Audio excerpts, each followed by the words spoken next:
focus on the stellar system in pteridophytes.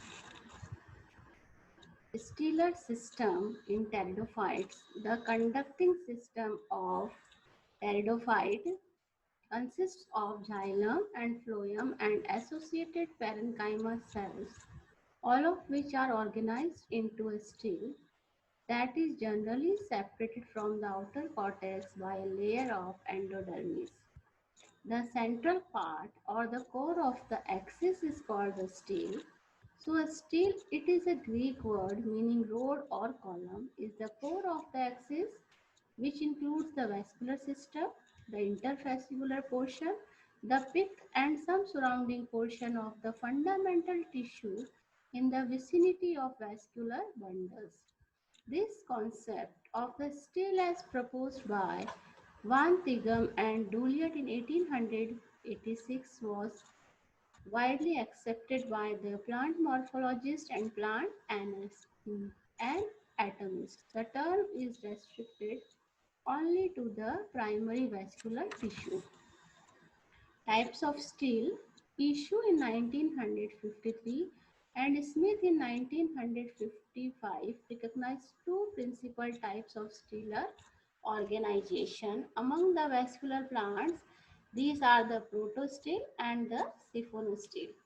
Protostele, it is the simplest and the primitive type of stele. In this case, the vascular cylinder consists of the solid core of xylem surrounded by phloem, pericycle and endodermis. There is no pith. The name protostele was suggested by the Jeffrey and is regarded as the fundamental stellar system of the vascular plants from which the other type originated in the course of evolution. Variation of the protostele includes haplostele, actinostele, plactostele and mixed protostele. Haplostele. In haplostele, this is a type of stele with central solid core of xylem surrounded by phloem. It occurred in primitive xylophytes like Rhynia, Horneophyton, and also it is found in living genera like Lycopodium cernum and Selaginella cruciana. Here you see, this is the solid core of xylem. Here, outer that phloem is present.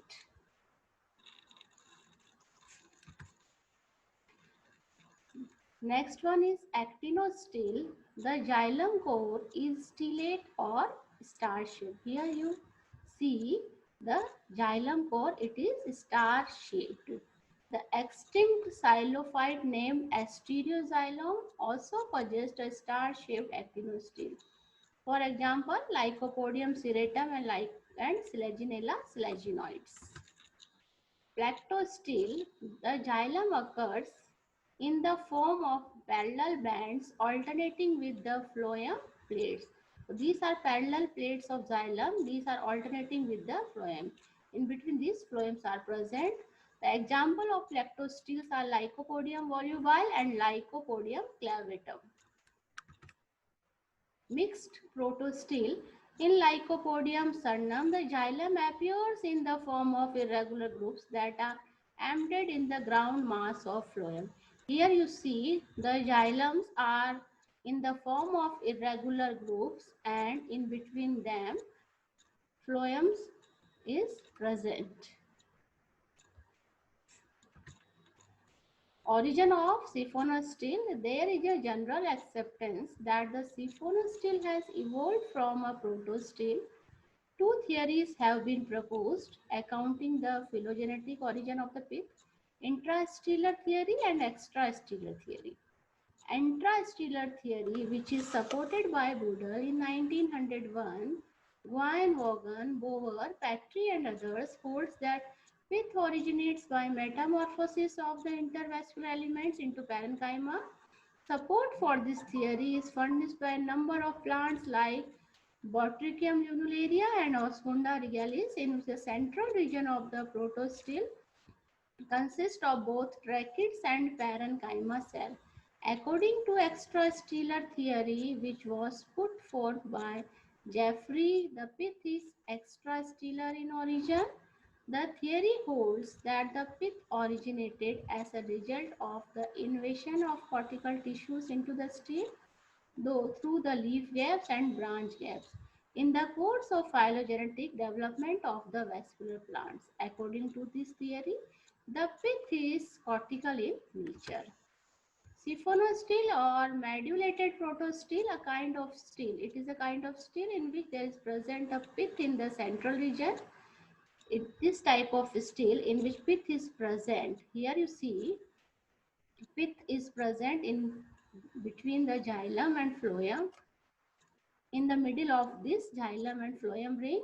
So this type of siphonostele, this type of stele is known as siphonostele. Siphonosteles are of two types, ectoploic siphonostele and amphiploic siphonostele.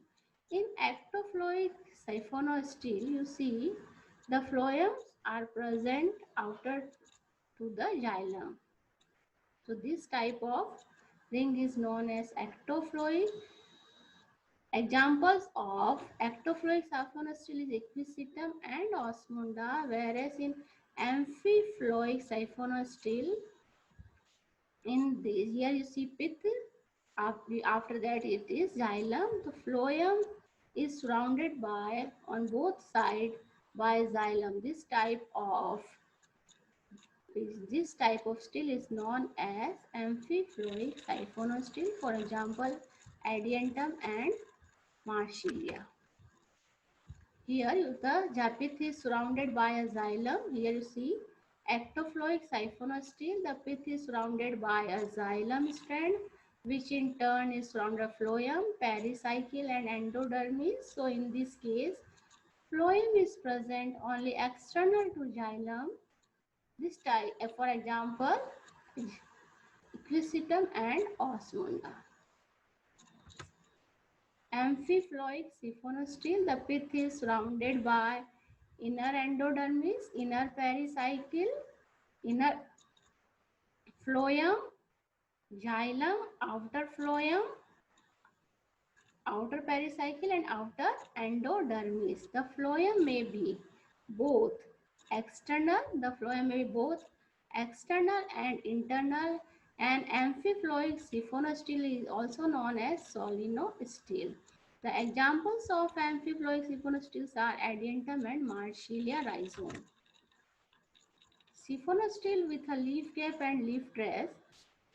Cladosyphonic siphonostele, a siphonostele which has no leaf gap, is termed as cladosyphonic siphonostele, whereas in phyllosiphonic siphonostele, a siphonostele with gaps caused by leaf tress is termed phyllosiphonic siphonostele. Appearance of leaf gaps in the siphonostele leads to a number of modifications such as solenostele, dictyostele and eustele. Solenostele, among the simpler siphonostelic ferns, the leaf gaps are relatively small and do not overlap each other in the internodes. Such siphonostele are called solenostele. For example, Marsilia dictyostele. In the more advanced siphonostic ferns, the leaf gaps are large and thus appear to be dissected. A dissected siphonostil is known as dictyostele. In a transection, the dictostele appears as discrete strands or bundles, each with internal xylem and concentric phloem, is called meristele. So this is the meristele. The example of dictyosteles are Dryopteris, Pteris, and Pilia rotundifolia. Another modification of the siphonostele is seen in the internode of Equisetum strands, that is, they have xylem on the inside and phloem on the outer. Here see the xylem and phloem on the outer side. Such arrangement is called as eustele. Here the vascular system consists of collateral or bicollateral vascular strands, that is, they have xylem on the inside and phloem on the outside. Xylem is in the phloem on the outside. Such arrangement is called a loose steel. In some Filicophyta, for example, Matonia, Pteridium, Pteris vittata, and Meratia, two or more concentric cylinders of vascular tissue are present. Such a steel is called polycyclic steel. For example, Pteris vittata. Here you see the polycyclic steel. Thank you.